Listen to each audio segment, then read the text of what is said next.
प्रभु यीशु मसीह के नाम में आप सभी लोगों को जय मसीह की। आज हम पढ़ेंगे मरकुस 4 अध्याय 1 पद से लेकर 20 पद तक। बीज बोने वाले का दृष्टांत।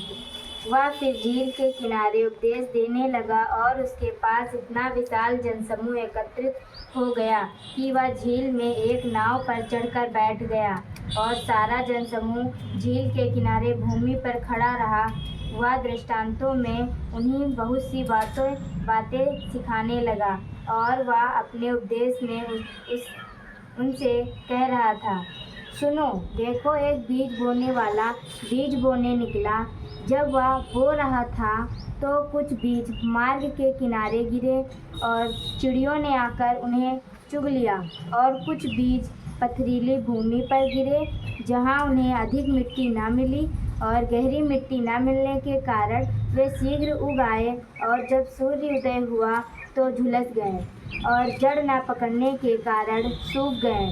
कुछ बीज कटीली झाड़ियों में गिरे और झाड़ियों ने बढ़कर उनको दबा दिया और उनमें फसल ना लगी।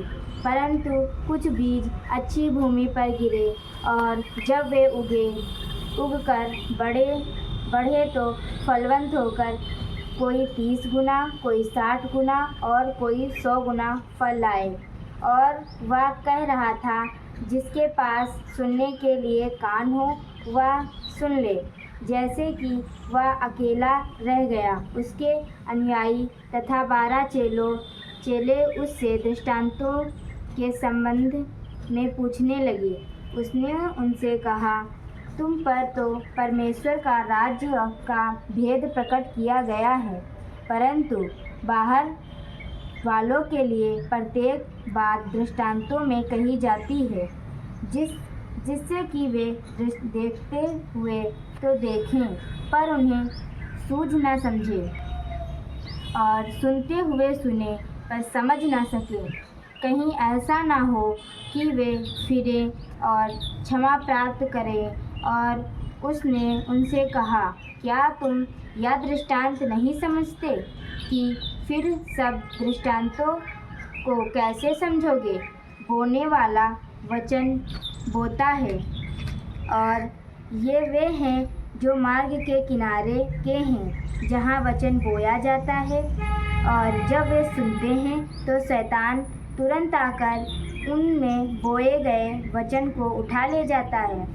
उसी प्रकार ये लोग बीज बोई गई पथरीली भूमि के समान हैं। जब वे वचन को सुनते हैं तो तुरंत उन्हें उसे अनंतपूर्व ग्रहण कर लेते हैं, और वे अपने आप में गहरी जड़ नहीं रखते और थोड़े ही दिनों के लिए रहते हैं।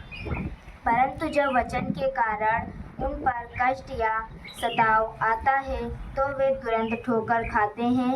और कुछ वे हैं जो कटीली झाड़ियों में बीज बोई गई भूमि के समान हैं, जो वचन को सुनते तो हैं, पर संसार की चिंताएं और धन का धोखा और अन्य वस्तुओं का लोभ उनमें समाकर वचन को दबा देता है और वह निष्फल हो जाता है।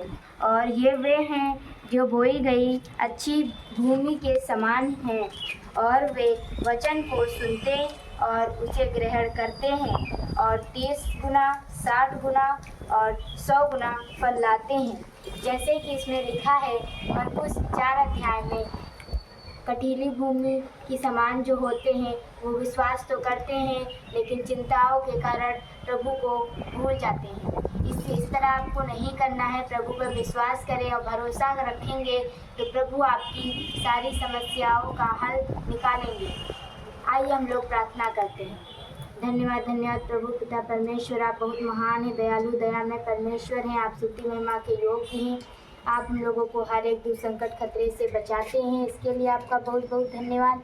तो जो भी पिता परमेश्वर दुख संकट परेशानी में है, दुख संकट परेशानी पीड़ा में है, उन्हें मदद कीजिए पिता परमेश्वर, उन्हें सहने की शक्ति दीजिए पिता परमेश्वर, जिससे पिता परमेश्वर दुख को जल्द से जल्द पिता परमेश्वर दूर कीजिए उनके ऊपर से पिता परमेश्वर बहुत महान है। आप प्रभु, आप तो पिता परमेश्वर जानते हैं, डॉक्टरों के डॉक्टर, वैद्यों के वैद्य आप हैं परम पिता परमेश्वर। डॉक्टरों का तुम मन आप जानते हैं पिता, जो भी बीमार है, परेशानी में, तकलीफ में हैं, उनकी मदद सहायता कीजिए। धन्यवाद करते हैं प्रभु, आप अनुग्रहकारी, दयालु, दया में जीवित परमेश्वर हैं। आप हर एक दुख, संकट, खतरे, मुसीबत को जानने वाले हैं। हाँ पिता परमेश्वर, जब हमें पत्थर से ठेस लगती है तो पिता परमेश्वर आप हमें गिरने नहीं देते, आप हमें तुरंत पिता परमेश्वर बचा के उठा लेते हैं पिता, हर एक दुख, संकट, खतरे से बचाते हैं। इन बातों के लिए आपका बहुत बहुत धन्यवाद करते हैं। सुंदर सी सुबह पिता परमेश्वर देना, कितने लोग तो ये सुंदर सी सुबह नहीं देखे होंगे, आपकी महिमा से हम लोग ये सुंदर से सुबह देखने वाले हो सके पिता परमेश्वर। इस सुबह में पिता परमेश्वर मदद करना, सुबह से लेकर पिता परमेश्वर रात्रि तक सभी की मदद करना पिता परमेश्वर। सुंदर सी सुबह में पिता परमेश्वर ये लोग अपने कामों को अच्छे से करके पिता परमेश्वर आपकी स्तुति महिमा का प्रचार करें और आपके बारे में और इतकाई से जानने वाले हो सके। धन्यवाद करते, आपने हमारी इस प्रार्थना विनती को सुना, इसके लिए आपका बहुत बहुत धन्यवाद। छोटी सी दुआ प्रार्थना भेंट यीशु के नाम से मांगते हैं, आमीन आमीन आमीन।